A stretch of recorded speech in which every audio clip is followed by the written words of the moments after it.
Hello, I'm Reverend Sam. I know this is your day of encounter. Today the Lord put in my heart that I should deal with witchcraft attack. Who is a witch? A witch is someone that is wishing you evil. Who is a witch? Satan is the witch because the Bible says he has come to kill, to steal, and destroy. And whatever I think that is not good does not come from God. For every good and perfect gift comes from the Father of light. That's what the scripture says. But in the book of Psalm 2, that's the scripture the Holy Ghost gave to me. You see, and I felt in my heart that the Lord God Almighty is actually asking me to speak to somebody. God has given you testimony of freedom. You have been under severe attack before, and somehow you have been able to have your deliverance. However, God asked me to tell you that because of a newfound level of glory that you have had right now, there are satanic attacks that are ganging up against you. And so this verse of the scripture is for you. Psalm 2 from verse 1 to 5. It talks about what the nations of the other nations of the heart, what they are trying to plot against the nation of Israel. The nation of Israel have subdued them. They are paying tribute to the nation of Israel, but now they want to rebel. I don't know the powers that God has given you dominion and you have overcome, but right now they are trying to plan to launch another attack. But in the name of the Lord Jesus, I agree with you today, if only you can agree with me, that though they plan, their plan will fail. Though they set attack, it will backfire on them. In the mighty name of Jesus Christ. The scripture says, why do the nations conspire and the peoples plot in vain? They sit down, they are mapping out plan. You don't even know. They are smiling with you. Maybe those enemies are even close to you. And then you don't know who they are. You don't know they are planning evil against you. You are giving them food. You are giving them money. They are using your money to go and shout your glory on a strange altar somewhere. The Bible said, why do nations conspire and the people plot vain things? And the first thing that came to my mind is this. When the Bible talks about the fact that nations are conspiring against you, that means you have a great glory. The greater your glory, the greater the enemy will become. The higher you go, the higher your enemies are. That's the way life is. If nations are conspiring against you, that's because the glory you carry is the glory that will liberate nations. And the devil is stirring up kings of the nations to stand against you. But in the name of the Lord Jesus, their yoke is broken today. Their conspiracy against you is hereby nullified. In the name of Jesus. If it has to do with paper, maybe God has ordained you to be great in this land, but somehow the enemy has stood in the place of your immigration benefit. Most that this day, the power of God tear down every wall that the enemy has erected against you concerning your immigration benefits. In the name of the Lord Jesus. Why do the nations conspire and people plot in vain? Verse 2.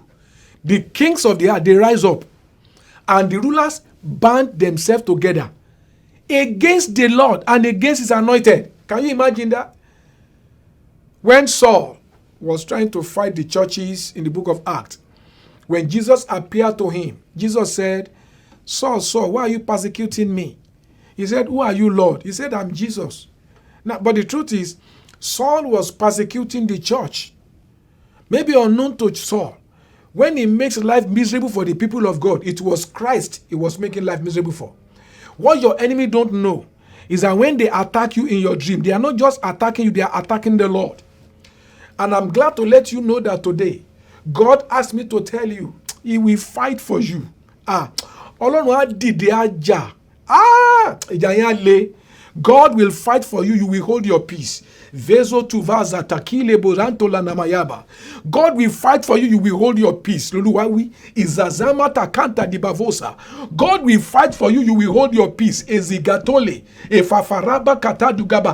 You'll be fasting, you don't even have time to eat again because you just want to maintain the victory. Farabale. God said he will fight for you, you will hold your peace. Izati na utali kebohaza.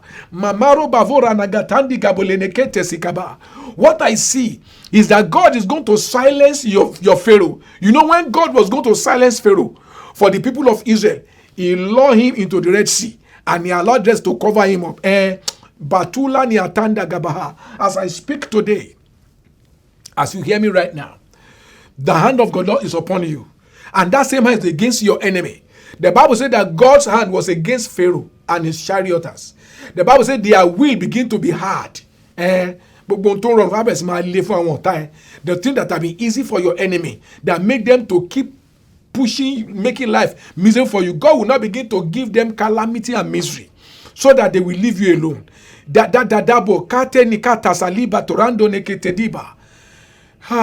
kings of the earth rise up, and the rulers bound to themselves together against the Lord and against they are not even afraid. Anyway, you know what? They don't know that when they make life miserable for you, they are making life miserable for the Almighty God.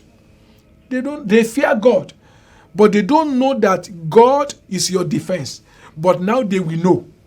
They never know before. Now they will know. How am I sure? God is said He's going to arise. Look at verse 4 now. He said, the one enthroned in heaven will laugh.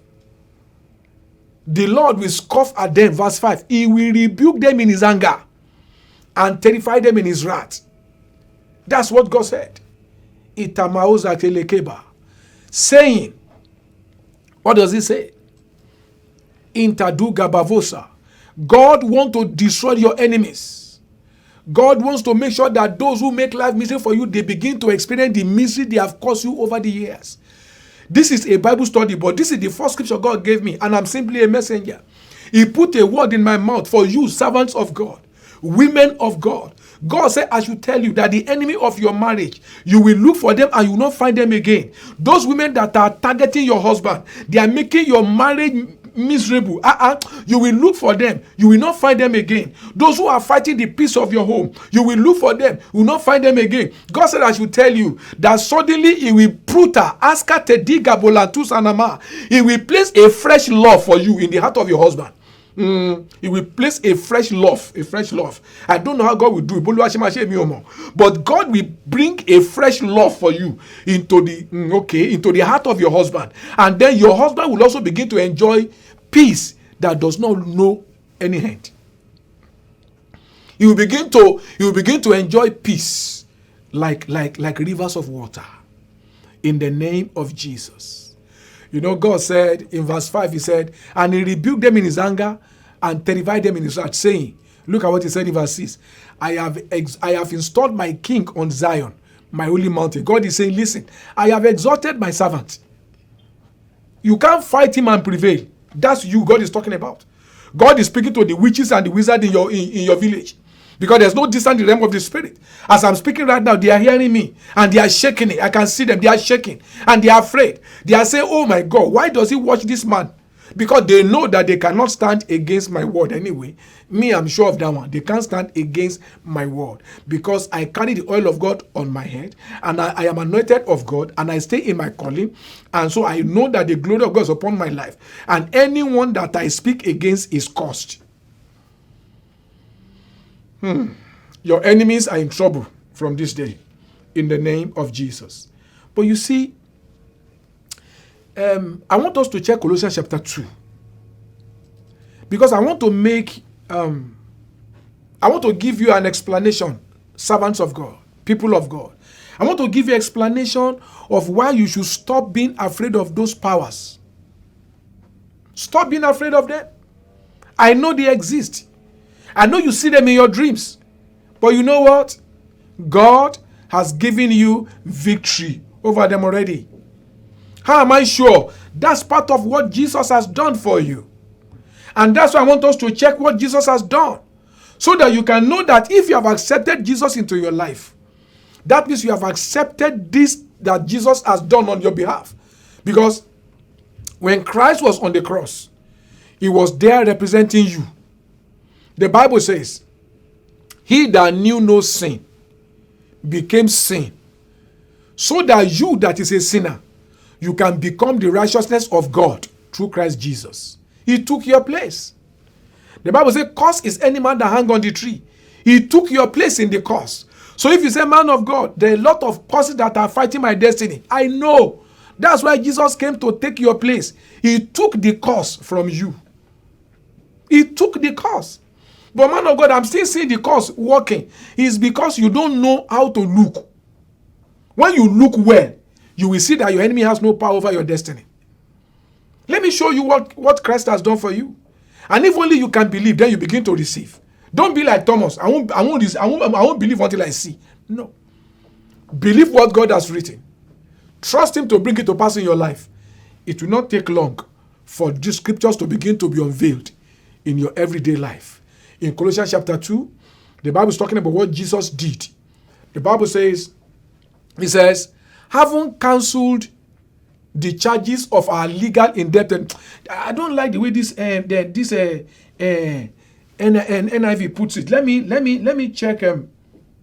Let me read the New Living Translation. I like the way he put it, because to me it gave me some insight. But it's okay. Colossians chapter 2. Let's read from verse 14. I'll read the New Living Translation here. Colossians chapter 2 from verse 14.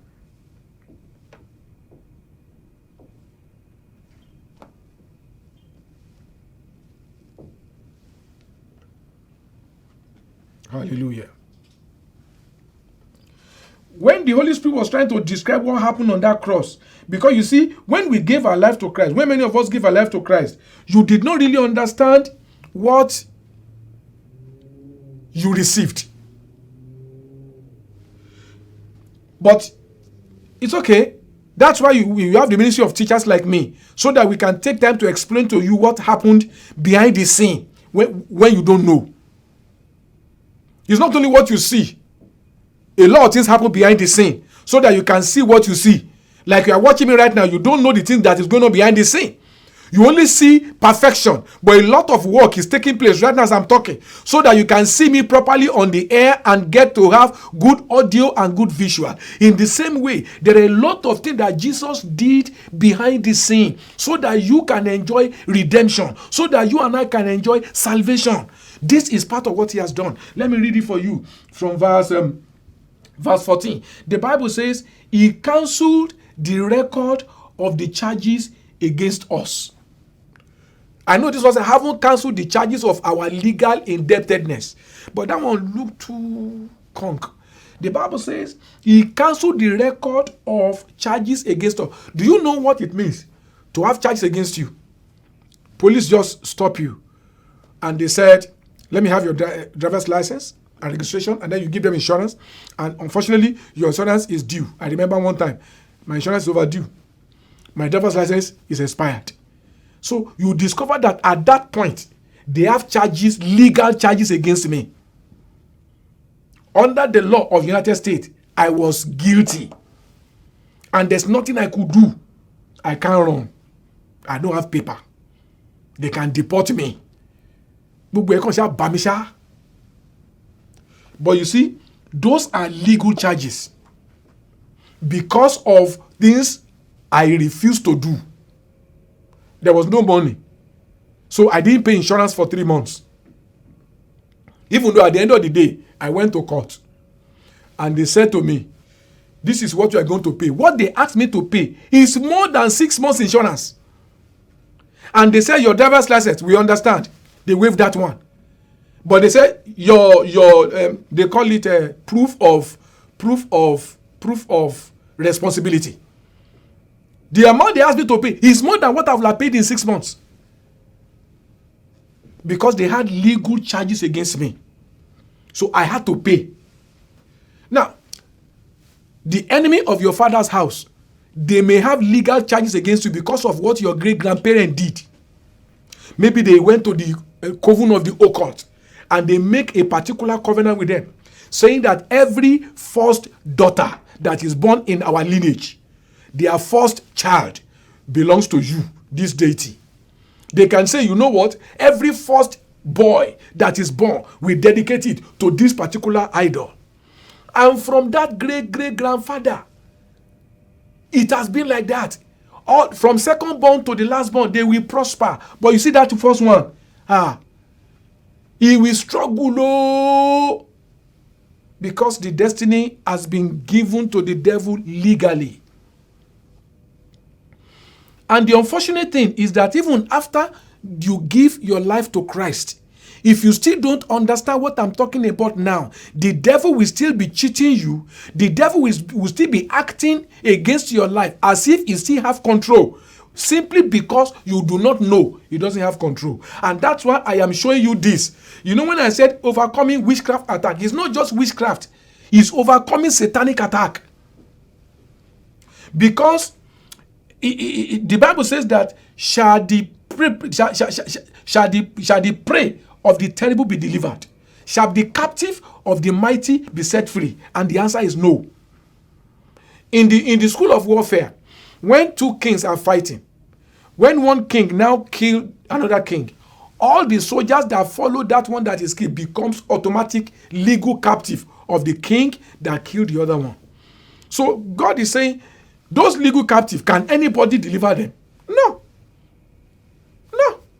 And the prey of the terrible, you can't deliver them.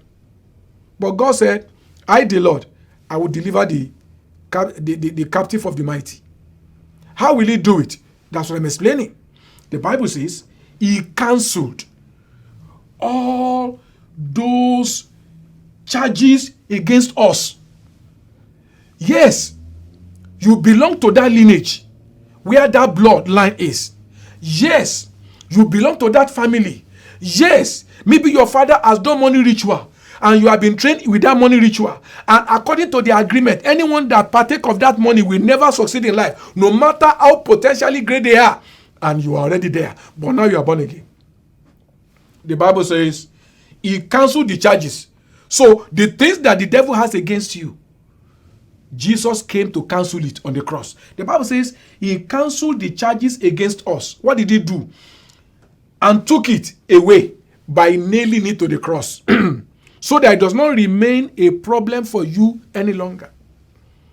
Look at verse 15. I like the way he said. He said, in this way, in other words, by what Jesus has done, by cancelling the charges that are actually legally against you. I told you about when the police stopped me some years back. If they now say, you know what? Because of this man, maybe somebody just come and said, okay, I'm going to stand in for Sam. Whatever he's supposed to pay, I'll pay. And they say, okay, because he said he's going to pay, you are free to go. That means that man took all the legal charges upon himself. That means I become free. That's what Jesus did. All the enemy of the Father's house, all the legal hold they had on you, that person you used to see in your dream that are coming to have sex with you. Maybe you belong to the spirit of marine and you have been initiated there by your mom, by your father, maybe by your former girlfriend, maybe by your stepmom. Now all those things are legal charges. But Jesus came and said, I'm going to take all the consequence of the charges. I set him free. That's what Jesus did. The Bible says that he cancelled the record of the charges against us. He took it out of the way. What did he do? He nailed it to the cross. And verse 15 said, in this way, he disarmed the spiritual authority. I like that adjective, disarm. You know, when maybe somebody has a weapon that he wants to use against you, maybe a gun or something, and for whatever reason, you are able to attack that person and snatch the gun from them, and then you just dismantle the gun and then just put it into pieces on the floor. And then you now hold the person down. That means you have disarmed your enemy. The Bible says Jesus has disarmed principalities, spiritual authorities. Why did he do it? For you.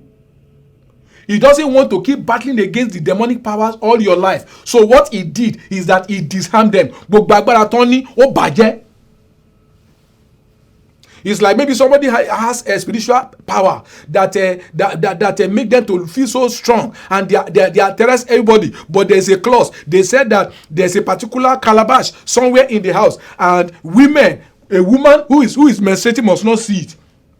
And one woman that is menstruating just see the calabash. As soon as that woman see the calabash, the power that work on the calabash will disappear. Why? Because an abomination has been committed, and so that power is become disarmed. Are you getting what I'm saying? What Jesus did was to make sure that he disarmed the power of the enemy that has legal right over your destiny. He has disarmed them. Stop respecting them. Stop being afraid of them. You say, but man of God, you don't understand. I've been suffering under their power all these years. I know. My people are destroyed for lack of knowledge. Not because the enemy is strong, but for their lack of knowledge. Now you are knowing. Jesus has disarmed them. Why will you be fighting an enemy that has been handcuffed? Both hand and feet. He's sitting on the floor. The weapon that is against you, he has been disarmed. And then you are still there. You are saying, the policeman will say, what's wrong with you? I'm afraid of you. Say, can't you see the guy is cuffed? Can't you see the weapons are already disarmed? What are you afraid of? And that's the same question I'm going to ask you. Why are you still afraid? Jesus said you will know the truth. And the truth you know shall make you free. Does it mean that the enemy will not attack me? Of course, as long as we are in this world, Satan will keep attacking us. That's why understanding the word of God is your key. If the devil came to tempt Jesus, after he knows that Jesus has been called of God, anointed, prophesied to come, he still come to tempt him. Satan will come to tempt you. He will come to tempt me. But our weapon of survival is understanding of the word of God. Let's look at Luke chapter 10, verse 19. Because my time is almost up. Luke 10:19. I like this scripture a lot. Jesus said to the disciples, and he's speaking to you and I, I've given you authority to trample on snake and scorpion. To trample means you tread on them. You tread on them under feet. And you know, it's a legal term. It's a warfare term. When you trample on somebody, that means you have subdued them, just like disarming them. I've given you authority to trample on snakes and scorpions and overcome all the power of the enemy. Not some of the power, all the power of the enemy. You have been authorized to overcome all the power of the enemy. Do you know what it means to be given authority? Huh? Do you know? You may not look like you have the physical ability, but when you have been given authority over something, it is not your size that matters. It is the size of the person that gives you authority. And the Almighty God gave Jesus all that power. Jesus said, behold, all power in heaven and on earth they are given unto me. And when you gave your life to Christ and you start following as his disciple, he said, listen, I have also given to you. I don't need this authority in heaven, but I'm now conferring the same authority to you. And why am I giving you this authority? So that you can trample on snake and scorpions. Snake and scorpion are synonymous of witches and wizards, Satan and all demonic spirits. And Jesus said, you have been authorized also to overcome all the power of the enemy. Anything that appear to be your enemy, anyone that appear to be your enemy, it doesn't matter their name. You have been given spiritual authority to overcome all of them. And the last phrase said, nothing shall by enemies hurt you. I like that. Nothing shall by enemies hurt you. Many years ago, the house where I was living that time, a lot of ladies there, both married women and young ladies and small children that belong to the marine world. You know, maybe because of the anointing God has given to me, everywhere I go, they are always locating me. And you know, it came to a time that they know that I know that they are in the marine. And then at a time, they started coming to attack me in my dreams, but they couldn't overcome. And one day, I was cooking in the kitchen in the traditional Nigerian face me, I face you kind of house. And then I was cooking and I went inside to go and take salt. And by the time I came back to put salt in my rice, I had the voice said to me, your food has been poisoned. I said, poison? Poison? How? How come? In fact, the truth is, I did not even think anybody was at home. But then I put salt in it, I finished cooking, and then I sieve it, and then when I sat eating and I started eating, once I put the first spoon in my mouth, the second spoon, my tummy started rumbling. It was so severe. My eyes started turning. I started sweating profusely. He said, I told you the food has been poisoned. I said, okay.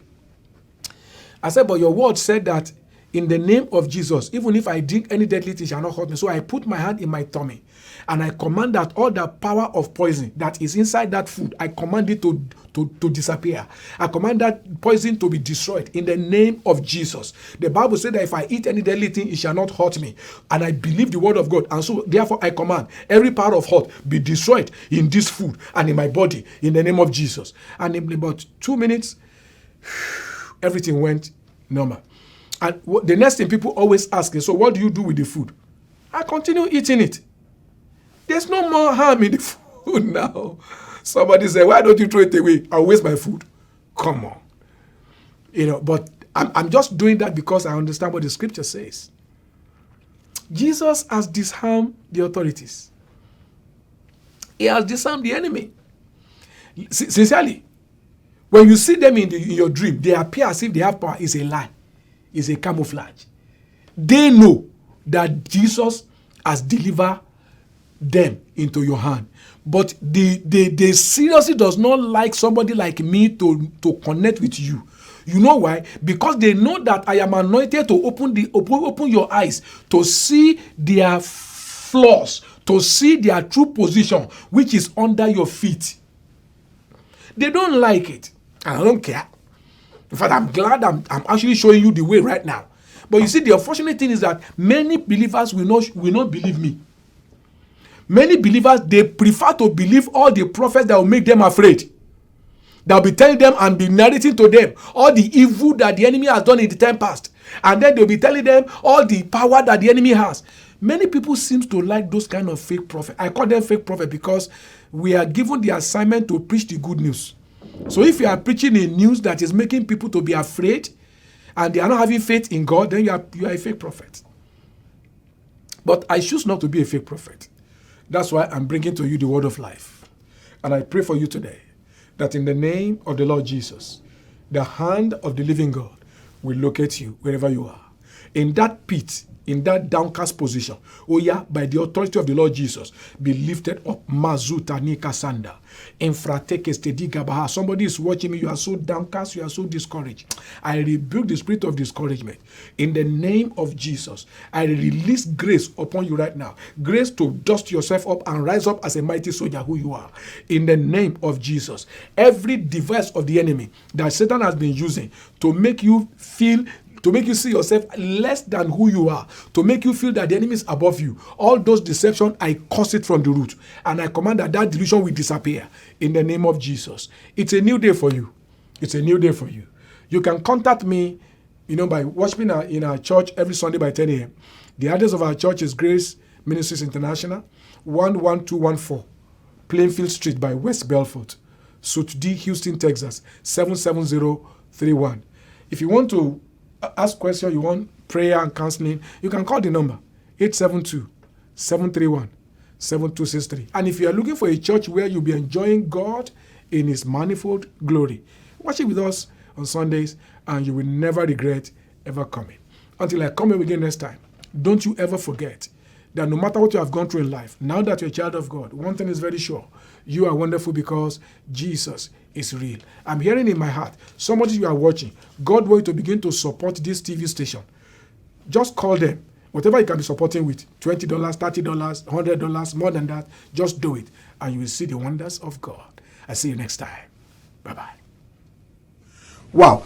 I'm Reverend Sam Ajibade, and I want to take this time to specially invite you to be a part of our worship service any Sunday. Our church address is Grace Ministries International, 11214, Plainfield Street by West Belfort, Suite D, 77031. Listen to me. Everybody needs someone to talk to. In case you have need for counseling, you can just call the number 872-731-7263. Listen to me. If you are looking for a place where you will encounter God and get insight in the word, I'll invite you to be a part of our church service every Sunday morning. God bless you until I see you. Bye-bye.